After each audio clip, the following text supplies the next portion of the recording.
नमस्कार दोस्तों, कैसे हैं आप लोग। हम जानते हैं कि आप लोग सही से स्टडी कर रहे होंगे, मन से पढ़ रहे होंगे। तो दोस्तों, आज हम लोग क्लास 10 का मैथ्स चैप्टर 1 का जितना भी ऑब्जेक्टिव वीवीआई ऑब्जेक्टिव है उन सभी को हम लोग देखने वाले हैं।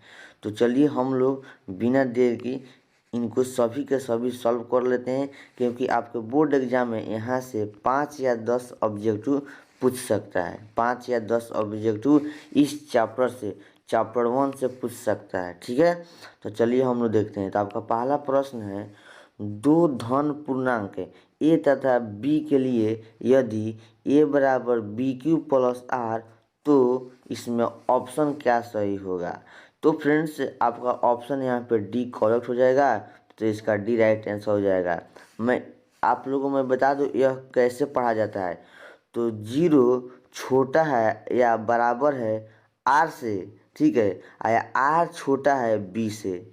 देखिए दोस्तों, इसका मतलब हो जाता है अगर जिसके साइड मुंह खुला होगा ना, यह मुंह, वह बड़ा आदमी होगा।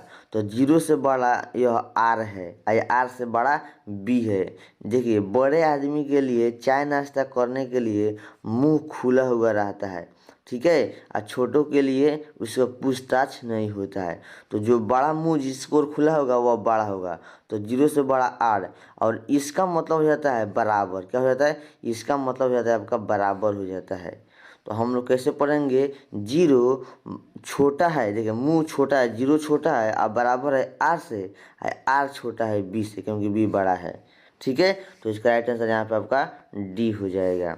तो चलिए, आपका सेकंड प्रश्न है, यहाँ पे देखेंगे रूट 18 का परिमेयीकरण का गुणांक है। तो आप रूट 18 का कीजिए बेटी। देखिए, अगर करेंगे रूट 18 का तो हो जाएगा 2 गुना 3 गुना 3 आ गया।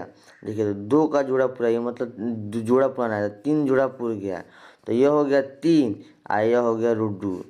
ठीक है, 1 सेकंड। जैसे कि यहाँ पर कितना आया हम लोग का 3 1 सेकंड गलती, यहाँ पर हो जाएगा देखिए 3 निकल गया और √2 हो जाएगा।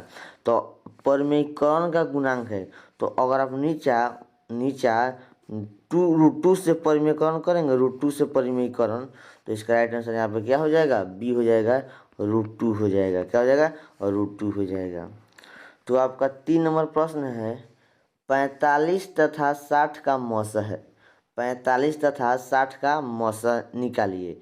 देखिए, अगर 45 का गुणनखंड करेंगे और उसके बाद 60 का गुणनखंड करेंगे, तो गुणनखंड करेंगे जैसे कि यहाँ पर लगाते हैं सबसे पहले 3 से, लगेगा 3 से, 3 एकम 3, तो आपका हो गया 3 × 5 = 15, 1 से 9 × 5 = 45। यहाँ कितना से लगाएंगे कि 45 में आप गुणनखंड कर लीजिएगा आप, तो इसका राइट आंसर 15 डी आ जाएगा। ठीक है, यहाँ पर डी आ जाएगा। मैं बताता हूँ कैसे होगा। देखिए, अगर 45 का गुणनखंड करते हैं तो देखिए यहाँ पर 3 से लगाते हैं तो हो जाएगा, देखिए 45 कितना आ जाएगा? 15 आ जाएगा। 15 कितना आएगा? 1 सेकंड। 3 से लगाते हैं तो 15, और फिर 3 से लगाएंगे, 3 × 5 = 15, 5 हो जाएगा। 3 × 3 = 9, 9 × 5 = 45। आप गुणनखंड करेंगे तो ऐसा आएगा। 60 का करेंगे तो 2 गुने 2 दूना 4, फिर लगाएंगे तो देखिए 2 से लगाएं तो 30, 30 से 15, फिर लगाएंगे 3, 2 दूना 4, 4 × 3 = 12, 12 × 5 = 60, 5 आ गया। देखिए, तो ऊपर देखना है कौन कौन अंक मिल रहा है। तो आपका 1 3 मिल रहा है, नीचे भी 3 मिल रहा है, 2 तो मिल नहीं रहा है, और 5 मिल रहा है, यहाँ पे 5 मिल रहा है, यहाँ पे 5 मिल रहा है, तो 5 से कर देंगे, कितना आ जाएगा? 5 × 3 = 15। तो आपका राइट आंसर यहाँ पे क्या हो जाएगा? डी हो जाएगा, 15 आंसर आ जाएगा। ठीक है, तो चलिए, आपका 4 नंबर प्रश्न है, एक अशून्य परिमेय और अपरिमेय संख्या का गुणनफल होगा। तो फ्रेंड्स, यहाँ पे 4 का राइट आंसर में क्या हो जाएगा? हमेशा अपरिमेय होगा। क्या हो जाएगा? देखिए, एक अशून्य परिमेय और अपरिमेय संख्या का गुणा करेंगे तो हमेशा अपरिमेय ही आएगा। तो राइट आंसर यहाँ पे बी हो जाएगा। ठीक है, तो आपका 5 नंबर प्रश्न है, निम्नलिखित में असत्य कथन को पहचाने। तो बताइए निम्नलिखित में कौन सा असत्य कथन है। तो फ्रेंड्स यहाँ पर एक परिमेय और अपरिमेय संख्या का गुणनफल हमेशा अपरिमेय होता है, यह सही है। असत्य को यहाँ पहचानना है, किसको पहचानना है, असत्य को। देखिए सभी परिमेय संख्याओं का व्युत्क्रम अपरिमेय संख्या होता नहीं, यह बात तो गलत है।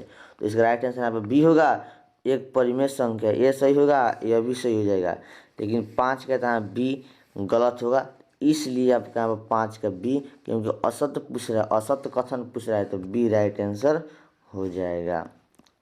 तो आपका 6ठा नंबर प्रश्न है, यूक्लिड विभाजन एल्गोरिथ्म दो धनात्मक पूर्णांकों को निम्न में किसे परिकलित करने की तकनीक है। बताइए यूक्लिड विभाजन एल्गोरिथ्म दो धनात्मक पूर्णांकों के निम्न में किसे परिकलित करने के लिए एक तकनीक है। किसे परिकलित करते हैं, तो हम लोग मॉसा को यानी HCF को करते हैं। किसको करते हैं, HCF को करते हैं। तो राइट आंसर यहाँ पे आपका बी हो जाएगा। तो आपका 7 नंबर प्रश्न है, दो संख्याओं a और b का लसाअ 36 है और मौसा 2 है, तो a का मान क्या होगा। बताइए दो संख्याओं का a और b का लसाअ 36 है और मौसा 2 है, तो a का मान क्या होगा। तो फ्रेंड्स इसका राइट आंसर 7 का हो जाएगा आपका सी नंबर 4 आ जाएगा। क्या आ जाएगा, 4 आ जाएगा। आप निकाल लीजिएगा यहाँ पे दो संख्याओं का मौसा। तो फ्रेंड्स यहाँ पे आपका फार्मूला होता है, जैसे कि यहाँ पे हम लोग देखे थे। देखिए यहाँ पे जैसे कि एल्गोरिथ्म धनात्मक पूर्णांकों निम्न में से परिकलित करने की तकनीक है मौसा। उसी तरह फार्मूला होता है मौसा बराबर लसा गुना दो संख्या गुणनफल बटा लसा, फार्मूला होता है। उसी फार्मूला से आपका निकल जाएगा। ठीक है, जैसे कि मैं यहाँ पर निकालता हूँ। देखिए दो संख्याओं का ए और बी का लसा दिया हुआ है, मानिए LCM। तो दो संख्याओं का गुणनफल कहाँ पे दिया हुआ है, और देखिए यहाँ पे मौसा भी दिया हुआ है। 1 सेकंड, ऐसा नहीं, मौसा दिया हुआ है। देखिए तो आपका LCM गुना HCF ऐसा फॉर्मूला होता है। ठीक है, आप बनाकर देख लीजिएगा। ठीक है, चलिए तो इसका राइट आंसर यहाँ पे आपका क्या बताते हैं, सी 4 आंसर आ जाएगा, 4 आंसर आ जाएगा सी नंबर। ठीक है, तो आपका 8वां प्रश्न है 5,15। देखिए 5,15 और 20 का के लसम और मौसा का अनुपात क्या होगा। तो आप देखिए 5 का गुणनखंड कर लेंगे, 15 का गुणनखंड कर लेंगे और 20 का गुणनखंड कर लेंगे, और इन सभी का देखिए 5 का 15 का 20 का इन सभी का गुणनखंड कर लेंगे और LCM लसा निकाल लेंगे, HCF मौसा निकाल लेंगे, और LCM ऊपर हम मौसा नीचे भाग दे देंगे, तो आपका रेशियो में आ जाएगा। तो 8 का राइट आंसर यहाँ पे आपका डी हो जाएगा, 12:1 आ जाएगा। क्या आ जाएगा, 12:1 आ जाएगा। राइट आंसर डी हो जाएगा। तो आपका 9 नंबर प्रश्न है, यदि प्रथम 13,986 आभाज्य संख्याओं का योग n है, तो n हमेशा भाज्य होगा, किससे होगा। बताइए। तो देखिए तो 9 का राइट आंसर यहाँ पे आपका यही हो जाएगा 6 से। क्या हो जाएगा, 6 से भाज्य होगा। मतलब कहने का 13,986 आभाज्य संख्या n है, कितने से भाज्य होगा, इनमें कितने से होगा, 6 से। राइट आंसर हो जाएगा, कितना से होगा, 6 से हो जाएगा, ये राइट आंसर हो जाएगा। तो आपका 10 नंबर प्रश्न है, सबसे छोटी अभाज्य और सबसे छोटी भाज्य संख्याओं का गुणनफल है। बताइए सबसे छोटी अभाज्य और सबसे छोटी भाज्य संख्या का गुणनफल कौन है। तो 10 का राइट आंसर आपका डी हो जाएगा, 4 है। क्या है, 4 है। आपका 11वां प्रश्न है, निम्न में से कौन सी आभाज्य संख्या है। आभाज्य संख्या उसे कहते हैं जिसमें एक से या और उसी संख्या से भाग लगे। किससे, उसी संख्या से भाग लगे, उसी को आभाज्य संख्या कहते हैं। तो आप बताइए यहाँ पर 25 में और करते हैं, 25 में तो 5 से लगेगा, 1 से लगेगा और 25 से भी लगेगा, तो यह नहीं होगा। 16 भी नहीं होगा, 15 भी नहीं होगा, लेकिन 29 यहाँ पे राइट आंसर हो जाएगा, क्योंकि 1 से लगाएंगे और उसी संख्या 29 से भी लगाएंगे, तो राइट आंसर आपका 29 एक करेक्ट हो जाएगा। तो आपका 12वां प्रश्न है, यदि p तथा q दो आभाज्य संख्या है तो उनका मौसा क्या होगा। तो बताइए तो 12 का राइट आंसर आपका यहाँ पे डी हो जाएगा 1। क्या हो जाएगा? 1 हो जाता है। तो आपका 13 नंबर प्रश्न है, देखिए 3 का क्यूब गुना 2 गुना 5 कोमा 3 का पावर 2 गुना 2 का पावर 2 गुना 5 का मौसा क्या होगा? बताइए, आप लोग बताइए इसका मौसा क्या होगा। तो 13 का राइट आंसर आपका यहाँ पर 90 आंसर राइट हो जाएगा, 1 करेक्ट हो जाएगा। कैसे निकालेंगे?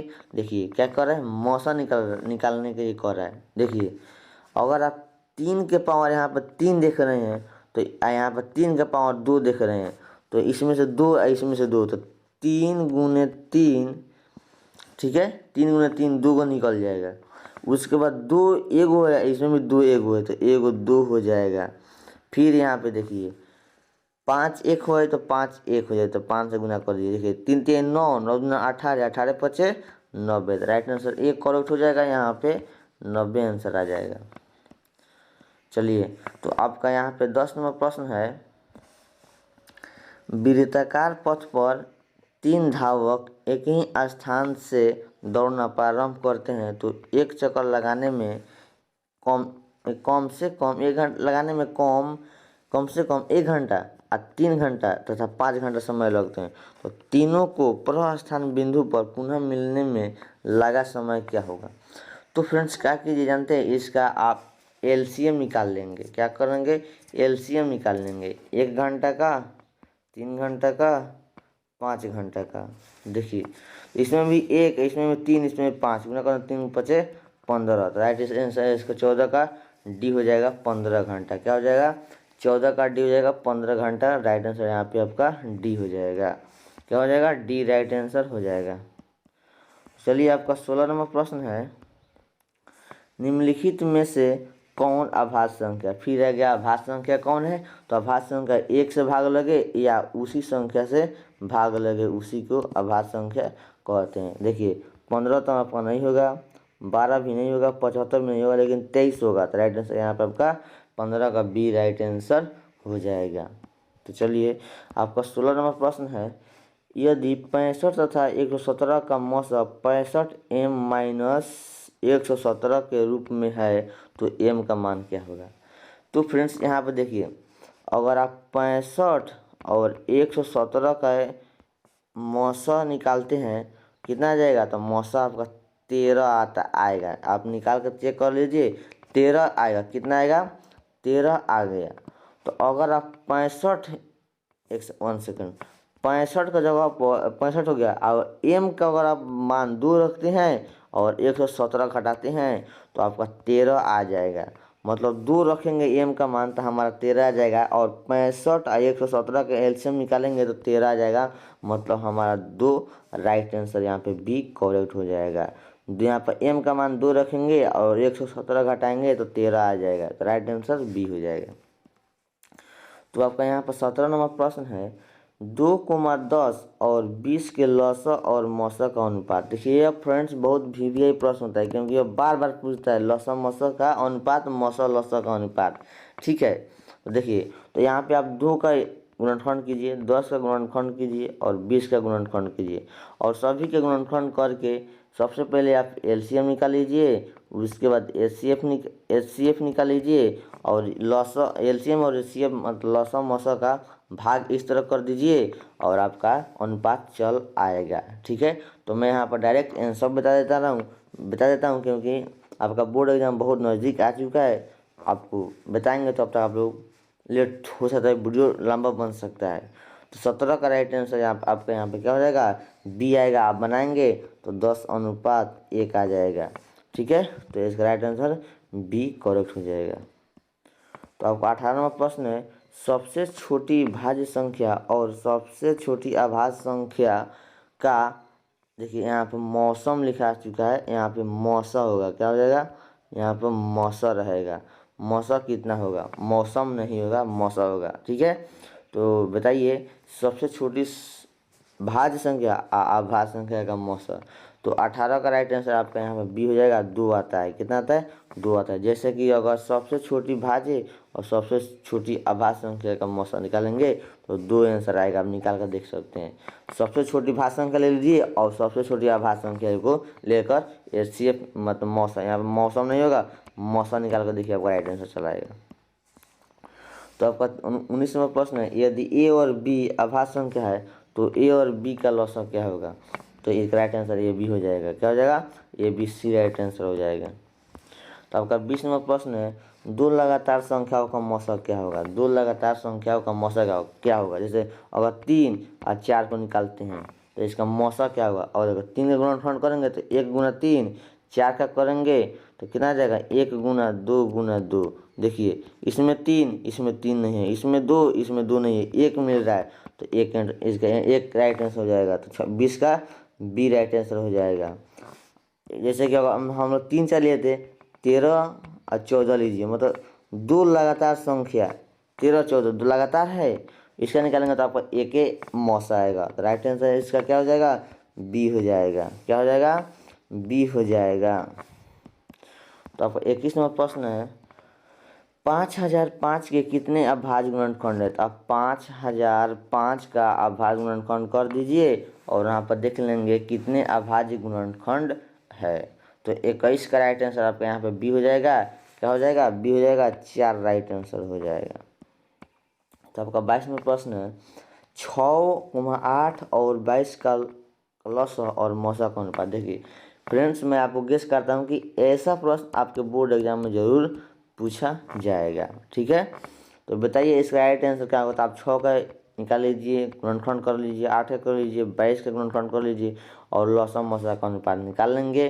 तो इसका राइट आंसर 22 का आपका ए हो जाएगा। 132 अनुपात 1 हो जाएगा। तो राइट आंसर आपका यहाँ पे 1 करेक्ट हो जाएगा। तो आपका 23 नंबर प्रश्न है, 96 का अभाज्य गुणनखंड क्या होगा? फ्रेंड्स, आसानी से आपको 96 का अभाज्य गुणनखंड कर दीजिए। ठीक है, और आपका देख लेना है 2 कितना है, 3 कितना है, 5 निमिष नहीं है, 2 और 3 ज़्यादा आएगा, निकाल लेंगे। तो 23 का राइट आंसर आपका यहाँ पे सी आएगा। 2 5 आएगा। क्या आ जाएगा? 2 5 आएगा और गुना 3 आएगा। तो राइट आंसर सी हो जाएगा। तो आपका 24वां प्रश्न है, दो परिमेय संख्याओं के बीच अधिकतम कितनी परिमेय संख्या हो सकती है? तो दो परिमेय संख्याओं के बीच कितने अपरिमेय संख्या हो सकती है? कितने परिमेय संख्या हो सकती है? अनंत हो जाएगा। क्या हो जाएगा? अनंत हो जाएगा। तो आपका 25वां प्रश्न है, यदि दो संख्याओं का गुणनफल, देखिए यदि दो संख्याओं का गुणनफल 2166 है एवं उनका मौसा 19 है तो उनका एलसीएम क्या होगा? देखिए फ्रेंड्स, यहाँ पे उनका एलसीएम होगा। यहाँ पे क्या हो जाएगा? एलसीएम यानी लॉसा। क्या हो जाएगा? एलसीएम मतलब लॉसा क्या होगा? तो आप निकाल लीजिए, फॉर्मूला पर बैठता है दो संख्या का गुणनफल। ठीक है, क्या हो जाएगा? एलसीएम गुना मौसा बटा इतना हो जाता है। तो इसका राइट आंसर आपका यहाँ पर चला आएगा 25 का। इसका राइट आंसर सी हो जाएगा। 114 राइट आंसर आ जाएगा। तो राइट आंसर आपका यहाँ पे सी हो जाएगा। तो आई होप दोस्तों, हमको पूरा उम्मीद है कि आप लोगों को यहाँ तक समझ में आ गया होगा। तो आप लोग वीडियो को फटाफट लाइक, 1 सेकंड, आप वीडियो को फटाफट लाइक, शेयर, सब्सक्राइब जरूर कर लीजिए। और कल आपको वीडियो का, आज शाम को भी आपको video VVI update second chapter से कराया जाएगा। तो फटाफट से ज्वाइन हो जाइएगा। ठीक है, तो चलिए दोस्तों, मिलते हैं नेक्स्ट वीडियो में। Okay bye, good day.